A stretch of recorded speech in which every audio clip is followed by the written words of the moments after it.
Bali na buo ang Mini Pinscher Lovers Philippines sa pamamagitan ng mga dati naming admin. Bawat isa sa mga member namin is talaga nag-aalaga ng mga mini pincher. Isa sa mga activities na ginagawa namin madalas is yung mag-packwalk. Pinag-uusapan namin kung ano yung mga issue or kunyari sa sakit nila. Nag-share kami ng mga thought paano namin alagaan ng mga katulad ng mga mini pin. Nagustuhan ko kasi ang mini pin dahil sa pagiging hyper nila, mas sigla, talagang malilikot, mapaglaro. Pero ang pinakamahalagang factor or pinakamagandang asset nila is yung pagiging loyal, tsaka super lambing nila kapag once na nag-alaga ka dito.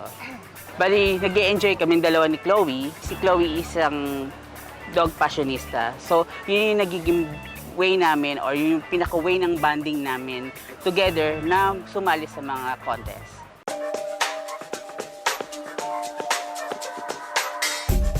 Nagustuhan kong mini pincher dahil sa loyal siya, hindi siya masyadong magastos, guard dog na kahit maliit, ipagtatanggol ka sa ibang tao. Napasali ako rito sa mini pincher lover nang nauso na tong social media.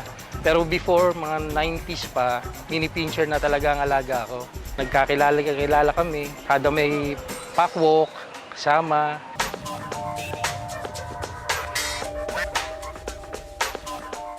Naisipan ko po mag-alaga ng mini pincher kasi kakaiba silang breed. Nakita ko po sa internet na bago ka po mag-alaga ng isang aso, kailangan bagay sa lifestyle mo. Ngayon po, nakita ko po dun sa details ng mini pincher na isa siyang alert, loving, very sporty breed. That's why pinili ko yung mini pincher na maging pet ko. Ang mini pincher group po ay napaka-importante dahil nagbibigay po sila ng sapat na kaalaman kung paano alagaan ng mga mini pincher natin. Nagbibigay din po sila ng mga event na pwede tayong sumama.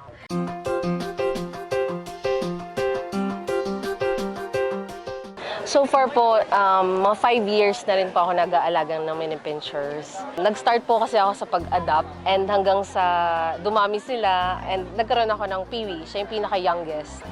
Noong una po, wala naman po akong preference sa breed. Na-in-love lang talaga ako kasi yung facial expressions nila, parang tao, napaka-loyal pala nila. Kaya nag-stick talaga ako sa breed na to, na-in-love ako sa kanila.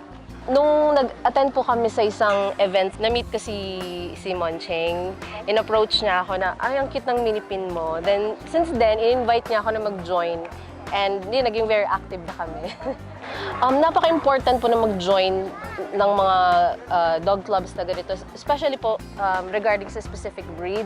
Kasi meron akong mga ginagawa noon na hindi ko alam na natutunan ko lang sa group namin. Nung 5 months old pa lang si Peewee, birth month niya. So, naisipan ko lang na kantahan siya ng happy birthday, gano'n. Yan. Tapos na siya, nag-response siya hanggang sa nag-start siyang kumanta, hanggang sa naging morning routine na namin. Happy birthday to you! Happy birthday to you!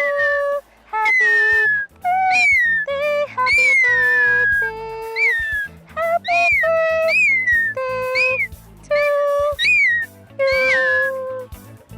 Kung maghahanap po kayo ng aalagaan katulad ng mini pincher, isipin nyo rin na babagay ito sa personality nyo or sa lifestyle nyo. Dapat kayo yung mag-adjust dahil sa sobrang kakulitan nila, sa sobrang hyper nila, sila yung magpapabago ng buhay ninyo.